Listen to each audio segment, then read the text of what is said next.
Right, hello everyone, and welcome back to AuthorStory, the home of authors and stories that matter. I'm your host, Alexander Lim, and this episode's featured guest is Dr. Elizabeth Englander, who is the director and founder of the Massachusetts Aggression Reduction Center. She's a nationally recognized researcher and expert in the area of bullying and cyberbullying, childhood causes of aggression and abuse, and children's use of technology. Her book, which we will be talking about in this episode, is 25 Myths About Bullying and Cyberbullying. So, Dr. Englander, welcome to Author Story. Thank you very much for being with us. Thank you for having me. I'm happy to be here. You're welcome. Cool. So, Dr. Englander, given the topic at hand, I'm sure a lot of people would be interested to know a little bit more about your credentials, which I touched on during the introduction. Can you tell us a little bit more about your background, particularly when it comes to studying about bullying and cyberbullying? Certainly. So I'm a researcher and a trainer. I'm also a college professor, Okay. and I have been studying children and violence for more than 25 years. Wow. Okay. And in 2004, I applied for a presidential fellowship to found the center that I run. Mm-hmm. And that center provides programming to schools across the United States and actually around the world. And we do all kinds of programming in bullying and cyberbullying, and we usually reach about 200,000 children every year. Wow. Okay. Okay. Right. And what got you interested into doing research and working on the topic of bullying? Well, I've been working, like I said, I've been working in children's aggression for Right. many, many years. Right. But what began to happen around 2000 and a little bit after that was that, first of all, that a lot of the problems that kids were being traumatized by Mm-hmm. were not so much things like violence in the streets or neighborhood violence. They were more about what was going on in school. And then Right. around 2005, it really began to pick up with social media and other kinds of digital problems. And Mm-hmm. one of sort of my side areas of interest was always, how do people use technology and how does it affect their relationships? And so what really happened was kind of a coincidence. My two areas of interest came together. Nice. And I began to see that problems between kids and their relationships, how they were growing up, and violence and aggression, these things were beginning to be part and parcel of what goes on online Mm-hmm. and using technology. So that's kind of how I ended up where I am now. And Right. now, although not all my research is in cyberbullying per se, quite a lot of it is. And I think it's Mm-hmm. fair to say that's a real strength of our center, is that we really work with kids very hard on that. Right. Okay. Okay. So, first off, I like to get a definition terms, the basics, so to speak. What is hmm exactly is bullying? What's the definition of bullying? What's it all about?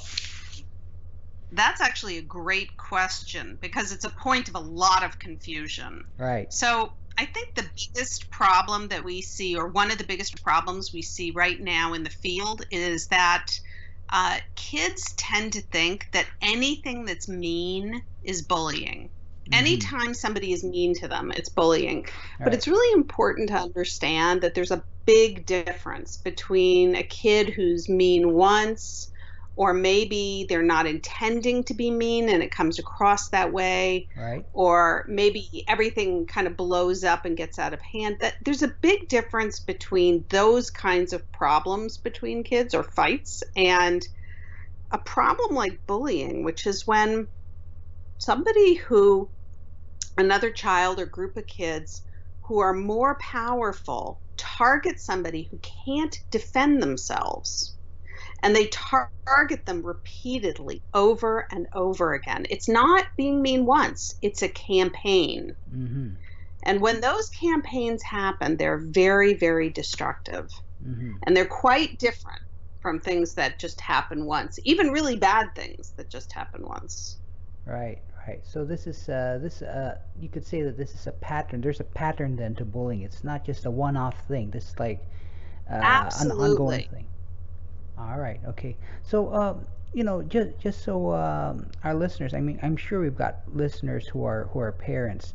Uh, just to make things a little bit clear for them, what sort of acts would constitute bullying? Well, the funny thing is, or maybe it's not funny, I mean peculiar. The peculiar thing is that it almost doesn't matter what you do, it's Mm-hmm. how you do it. So, Mm-hmm. for example, one of the things in this book that I talk about is the fact that when kids tell us that somebody is being mean to them, usually the first thing we ask, and sometimes the thing we ask, is what did they do to you? Did Okay. they, did they trip you? Did they hurt you? Did they laugh at you? Did they, try to get your friends not to like you? What did they do? Okay. But what we actually find in the research is that what the child does doesn't matter as much as the fact that they do things over and over. So Mm-hmm. if I'm a third grader and I'm being picked on by somebody, and they have gone after me for a year or 2 years, all they may need to do is stare at me on the school bus every morning, and that might really frighten me. Mm-hmm. So, think about it now. You're that child, and you go to a teacher or to your parents and you say, so and so is looking at me on the school bus. Right. And it's very likely the adult's going to say, come on, they're looking at you? Right. Right. So what? Right. But the fact is that because we don't, as adults, we don't often ask about the context. We Right. don't really understand what's going on. And we Mm-hmm. don't understand why this child is so upset. Mm-hmm. And that's one of the biggest mistakes that we tend to see. And it's one of the myths I talk about in the book. Right. Right. Okay. So, we'll talk about context a little later. The myths specifically, more on the myths a little bit later. But I kind of want to get a little into this. Like, as a parent, how would a parent um, know if their kid is being bullied? What sort of signs can they look out for? Well, one of the things about children is that they have sort of general signs that they're struggling with something. Mm-hmm. So, for example, they may have problems sleeping, they may have problems eating. They Mm-hmm. may change how they're socializing. So it may be that they used to communicate or play with friends a lot. Suddenly they don't want to. Right. They may just show sort of a mood, of looking very upset or very sad. The difficulty is that with children, you don't really have much information on what's causing this. So Right. you could have a child who's having nightmares or having problems sleeping or having problems getting up in the morning. And if you talk to them, they could say something like, I'm scared that grandpa's going to die from the coronavirus, or Okay. they could say, I'm being bullied in school online. Uh-huh. There's it's like the symptom that you see in your kids is probably not going to be specific. You Mm-hmm. have to talk to them and find out what they're struggling with. Mm, okay, so really, like communication is the key here. I mean, getting really what's Absolutely. going on. That's right. And that's even true with adolescent kids who often don't want to communicate very much with their parents. Right, true. With teenagers, what we know from the research and from the kids that we talk to, so we go out into the field all the time. So we talk to kids of all ages, and one of the things that we know is that teenagers don't always want to talk to their parents about what's going on in their lives, but they actually really appreciate it when their parents try. Okay. So one of the things I often say to parents of teenagers, because a parent of a teenager might say to me, my kid, if I say to them, what's up? They say nothing. Mm-hmm. That's it. Like Right. there's no communication. And so they sort of give up trying. And one of the things, and I personally have parented 3 teenagers, I know what it's like. Mm-hmm. But one of the things is that kids actually really appreciate it when their parents ask. So Right. it's like you get credit just for asking. So Okay. don't give up asking, and eventually your kids may talk to you about what's going on. Hmm. And I have a teenager now who, you know, did the nothing thing all the time, and Right. just a few nights ago said to me, um, he looked really upset, and I said, "What's going on? Are you okay?" And he said, "Come here." And then he told me a whole story about something that was going on. Mm-hmm. Maybe he would have told it to me anyway, but Right. I'm pretty sure the fact that I kept showing interest in what was going on in his life Right. helped. Mm. Okay. Okay. So I just like to add a little question. I mean, like, how prevalent is bullying? I mean, both bullying and cyberbullying. How prevalent is it in today's world? Well, it's not universal, but it's Okay. not rare either. It Right. falls between those two things. Mm-hmm. So it's by no means the case that every child is going to experience this. Now, every child is going to experience some meanness from Mm-hmm. their peers. Right. That is universal. But Okay. remember, the bullying is not just kids being mean. Mm-hmm. It's when somebody really launches a campaign against you. Mm-hmm. And you know what we generally see is that about 1 in 4 kids are Mm-hmm. going to be targeted in this way at some point. Right. Okay. Well, that's still quite a big number. I mean, geez, one It in four. is. It's Yeah. true. It is a big number. It is a big number. And it probably is exacerbated somewhat by the way that we're raising kids today. So Mm-hmm. we really have to think about, you know, healthy ways to raise kids as one of the ways that we're going to reduce bullying behaviors. Right. Right. Okay. So moving a little bit on. I mean, like, say the parent. All right. Say the child has spoken to the parent. Child said, you know, I'm being bullied, and parent, Hmm. yes, thinks, yeah, okay, sure, you're being bullied. So what's the next step? I mean, I'm thinking along lines maybe would like talking to the school, because if it's in the school environment, talking to the school and having them intervene, might that help? Or what should the parent talk to the other kids' parents? What sort of things need to be done once the bullying issue has been identified? So I think the first and really most important point is to stay calm, because I think this is very upsetting to hear. Right, right. Stay calm, stay calm, and talk to your child some more if they Mm-hmm. tell you this. That's the first thing, because when you begin to talk to your child about the details of what's happening to them, the Right. best way forward is going to become clear. Uh-huh. Whereas if you don't talk to them about the details, you may think the best way forward is something like calling the other parents or calling the school. Right. And it may turn out that that was actually not the best way. So it's incidences of bullying are complicated and they're all different. Right. So the first thing to do is to sit down and say, listen, I'm going to help you with this. I'm so glad you told me about it.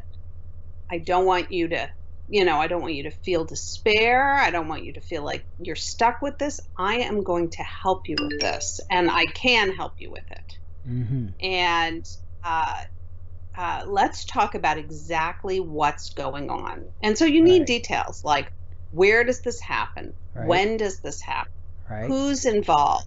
Right. Who knows it's going on? Right. Have they already told other people? So, for example, if your child's already told all the adults at school, then Mm-hmm. you're just calling the school out of the blue is not going to be as helpful as if you call the principal and say, listen, my child's reported this, you Mm-hmm. know, multiple times, and we want to know what action is being taken. Right.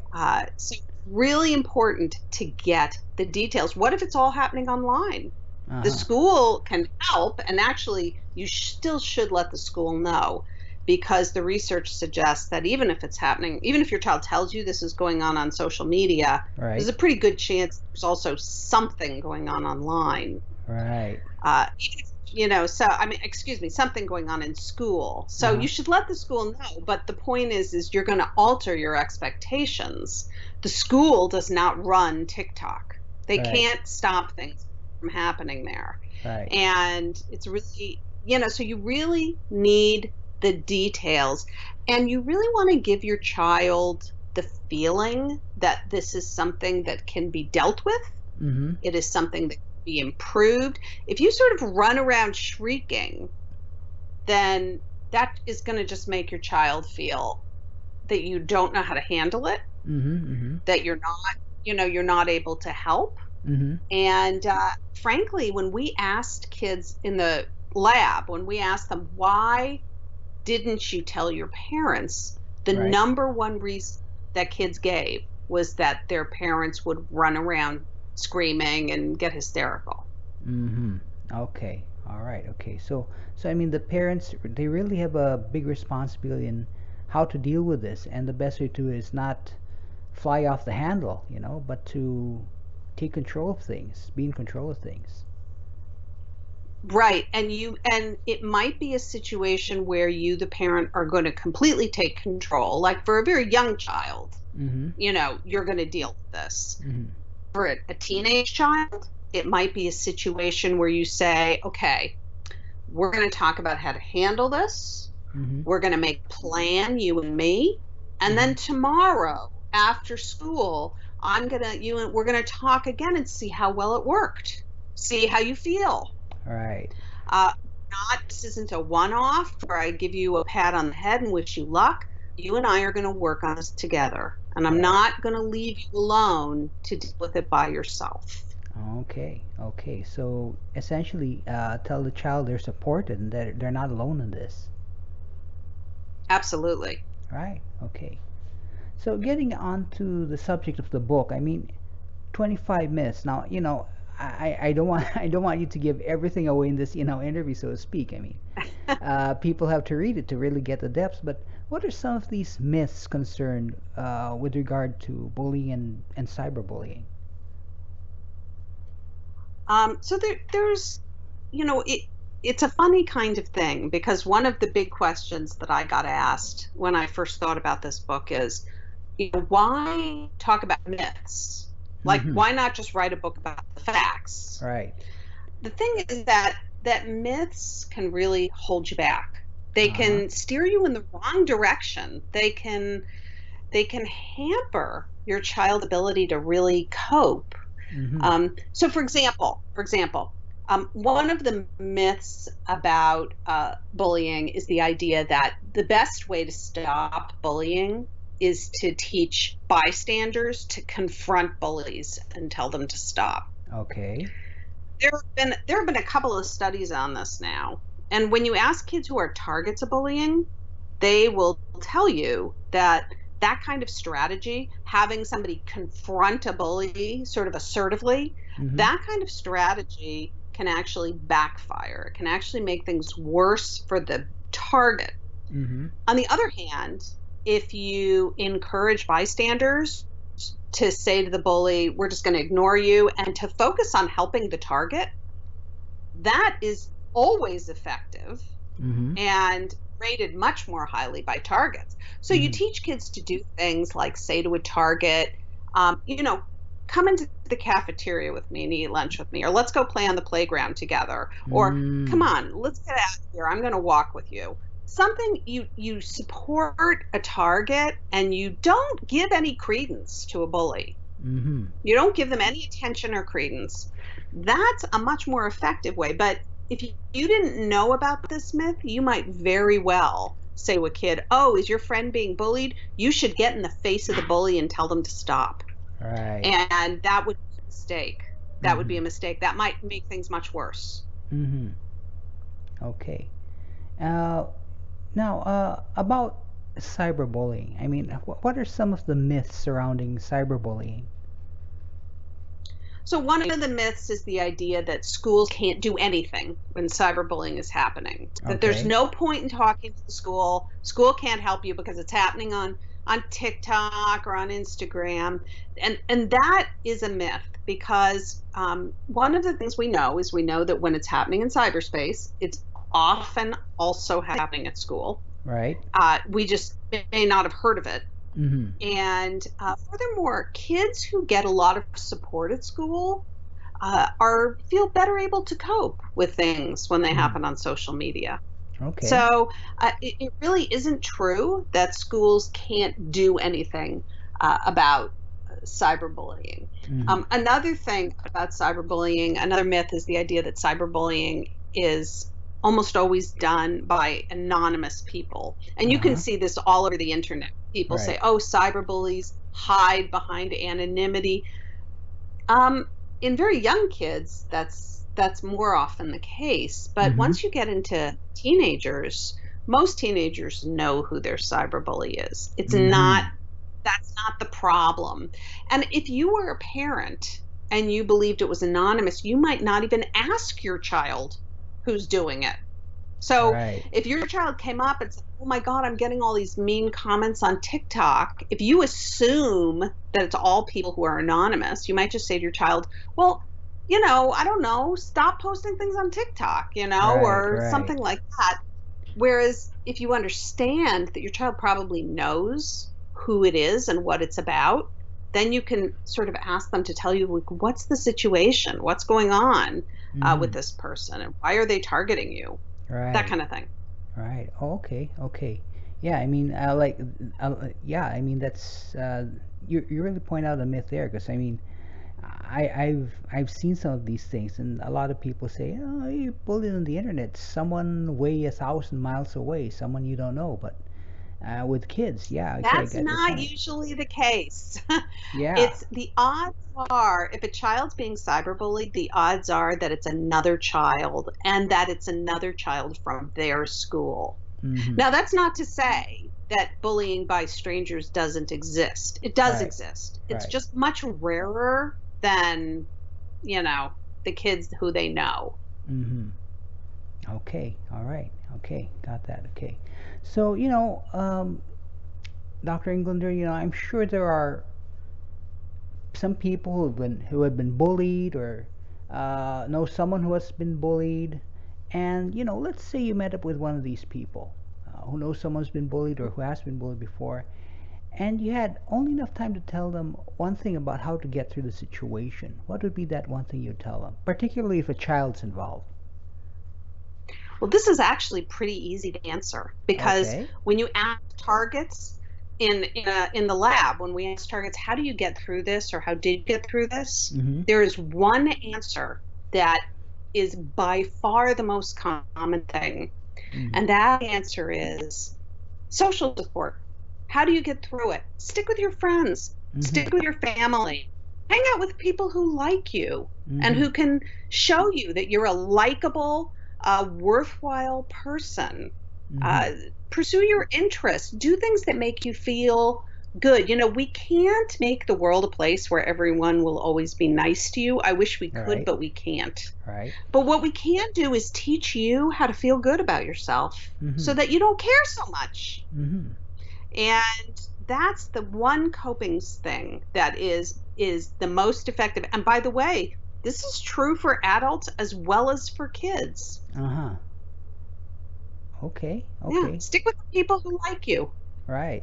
Okay, yeah. I mean, it makes sense. I mean, it makes common sense when you think about it. Hmm. I mean, why hang around with someone who's, for lack of a better word, toxic to you? Right. And think about what adults do at work. Mm-hmm. If you have a boss you don't like or who you think doesn't like you, what do?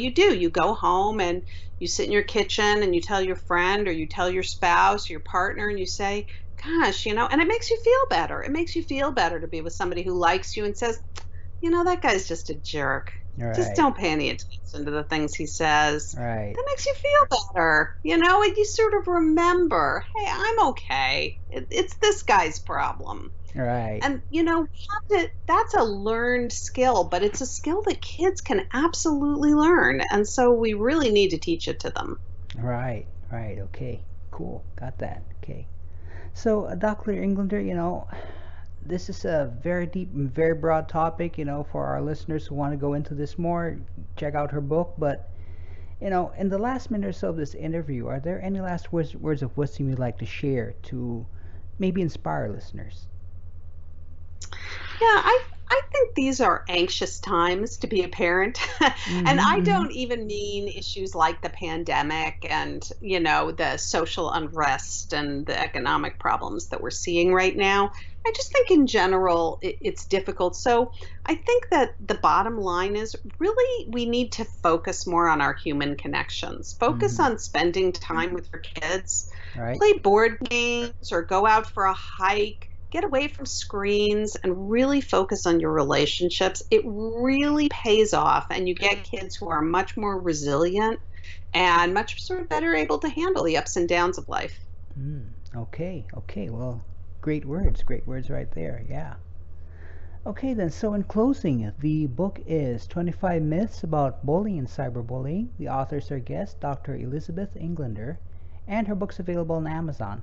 So, Dr. Englander, thank you very much for your time. Thank you very much for being an author story. It was great being able to speak with you on this, this particular topic. Thank you so much for having me. I really enjoyed it. You're welcome. So, everyone, check out 25 Myths About Bullying and Cyberbullying, and also please feel free to subscribe to listen to the people and stories we will cover in the future. So, see you guys next time on Author Story, where we speak to another great guest about their story.